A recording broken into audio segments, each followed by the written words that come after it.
வேர்ல இருந்து இருக்கிறோங்கிற அந்த ஒரு தாட் இருந்தா தான் இருக்கும். இது எப்ப மாறும் அப்படின்னா குடிகள் இல்லாம போயிடுச்சுன்னா மாறிடும்.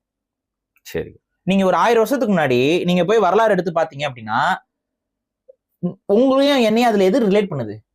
1000 வருஷம் முன்னாடி ஒரு கல்வெட்டு இருக்குங்க. அந்த கல்வெட்டுல அங்க இருக்கிறவரும் நானும் தொடர்புடையவர்கள் எதை சொல்லணும்? எது காட்டுது?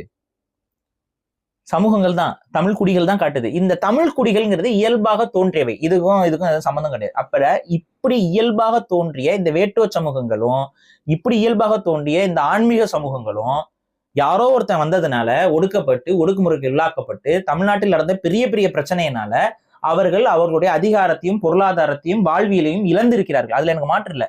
இப்ப அவர்களை திரும்ப அவர்கள் இழந்த ஆன்மீகத்தையும் அவர்கள் இழந்த வரலாற்றையும் அவர்கள் இழந்த அரசியலையும் அவர்கள் இழந்த பொருளாதாரத்தையும் மீட்டுக் கொடுப்பதுதான் தமிழ் தேசியம்.